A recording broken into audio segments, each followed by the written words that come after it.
मैं सोच रही थी गुड लिसनिंग का मतलब क्वाइट होना होता है जब भी कोई बात कर रहा हो।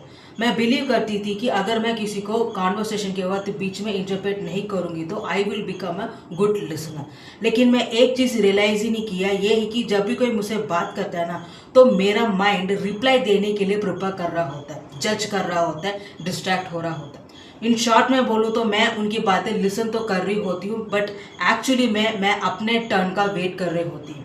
ये कई लोगों के साथ होता है, मीटिंग में, ग्रुप डिस्कशंस में, इवन घर में। कुछ लोग रियलाइज ही नहीं करते कि वो कॉन्वर्सेशन में फिजिकली प्रेजेंट तो हैं लेकिन मेंटली नहीं। जब भी कोई अपनी इंपॉर्टेंट बात शेयर कर रहा होता है ना, तो हम क्या करते हैं, हम उनके वर्ड्स ऑब्जर्व नहीं कर रहे होते बल्कि हम रिप्लाई देने के लिए रेडी कर रहे होते। हम सर हिला रहे होते हैं, बोल के रिस्पॉन्ड कर रहे होते, लेकिन उनके वर्ड्स के पीछे का जो मीनिंग एंड फीलिंग्स होता है ना, उसे मिस आउट कर देते। उसके बाद फिर हम सोचते हैं कि ये कॉन्वर्सेशन किस पर था, वो डिटेल्स हमें याद ही नहीं रहते और कहीं ना कहीं ये कॉन्वर्सेशन शैरो जैसा फील होने लगता है। साइकोलॉजी में ब्रेन रिप्लाई मोड में होता है। ब्रेन एफिशिएंट चाहता है, वो एनर्जी को सेव करने की कोशिश करता है। इसलिए जब भी कोई अपनी बात शेयर करता है ना, तो वो उस बात को डीपली प्रोसेस नहीं करता बल्कि वो रिस्पॉन्स प्रिपेयर करने में जम कर देता है। उसे लगता है कि रिस्पॉन्स देना ज़्यादा एक्टिव है दैन पेशेंटली अंडरस्टैंडिंग। ये हैबिट हमारे लोगों को समझने का जो एबिलिटी होता है ना, उस एबिलिटी को धीरे धीरे करके रिड्यूस करने लगता है। इन सारी चीज़ों को मैं डेली लाइफ सिचुएशंस में नोटिस करने लगी थी। एक बार ऐसा हुआ कि मेरी फ्रेंड एक आइडिया एक्सप्लेन कर रही थी, तो मैं उसके थॉट को फुल्ली अंडरस्टैंड करने के बजाय अपना काउंटर पॉइंट के बारे में सोच रही थी। एक बार तो ऐसा हुआ कि मैं अपने कजिन को डायरेक्टली एडवाइस दे दिया बिना उसकी बात तो पूरे सुने ही। और घर में भी एक ही बात को मुझसे बार बार कहा जाता था क्योंकि मैं उस बात को पहले ही प्रोसेस ही नहीं कर पा रही थी। ये सारी चीज़ को देखकर मैं समझ गई थी कि मैं क्लियरली लिसन नहीं कर रही हूँ। And that's when I decided to change how I listen. मेरा पहला शिफ्ट जिसे मैंने चेंज किया है वो है focusing on the intent and purpose of the conversation. मतलब कि कॉन्वर्सेशन होने से पहले मैं खुद को समझा दी थी, ये है कि मुझे सिर्फ अंडरस्टैंड करना है, रिप्लाई नहीं देना।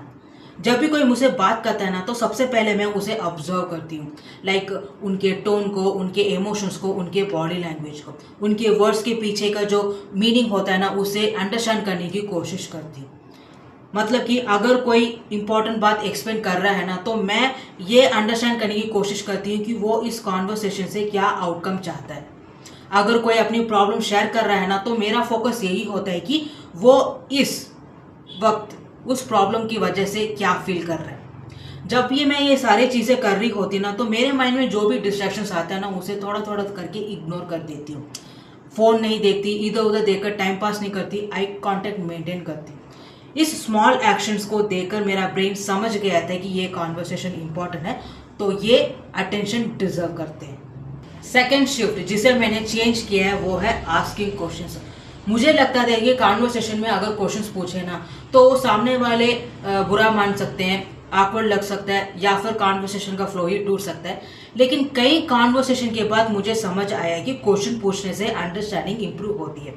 जब भी मुझे कोई बात समझ नहीं आती ना, तो उसे अज्यूम करने के बजाय मैं डायरेक्टली पूछ लेती हूँ कि आप मुझे फिर से समझा सकते हैं, उस सिचुएशन में आपने क्या सच में ऐसा किया था, उस सिचुएशन में आपने क्या सोचा था।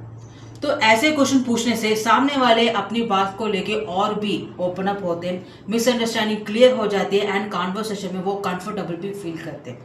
And from there onwards I started asking open ended questions. ये क्वेश्चंस सामने वाले को एनकरेज करते हैं कि वो अपनी बात को और भी अच्छे तरह से समझे और मुझे पिक्चर क्या है वो क्लियरली समझने में हेल्पफुल भी करता है। तो मेरे लिए ये फ्रेमवर्क बहुत ही सिंपल हो गया था। मतलब कि फर्स्ट, वर्ड्स के पीछे का पर्पस एंड इमोशंस जो है उसे इंटेंशन के साथ अंडरस्टैंड करूं। सेकेंड, बिना डिस्ट्रैक्शन के उस बात को लिसन करूं, ऑब्जर्व करूं। And third, open ended and clarify questions पूछूं ताकि मुझे वो बात क्लियरली समझ आया कि नहीं। जैसे जैसे मैं ये फ्रेमवर्क को प्रैक्टिस करने लगी तो कई सारी चीज़ें क्लियर होने लगी थी। ये है कि कॉन्वर्सेशन और भी डीपर एंड स्मूथर लगने लगे हैं, लोग मुझसे बातें करने से कंफर्टेबल फील करने लगे और मुझे उनकी बात की डिटेल्स भी याद रहने लगी और कहीं ना कहीं हमारी जो रिलेशनशिप थी ना वो इम्प्रूव होने लगी है। So in the end active listening का मतलब ये नहीं होता है कि जब भी कोई आपसे बात कर रहा हो ना तो उस वक्त आपको चुप बैठना होता है। मतलब होता है कि जब कोई अपनी एक्सपीरियंस शेयर कर रहा हो ना तो आपको उस कॉन्वर्सेशन में मेंटली प्रेजेंट होना होता है। तो अगर आप इस तरह का एक्सपीरियंस से अपने कम्युनिकेशन स्किल्स को इम्प्रूव करना चाहते हैं तो मेरे आने वाले वीडियोस को मिस मत कीजिए। See you guys in the next one. Bye.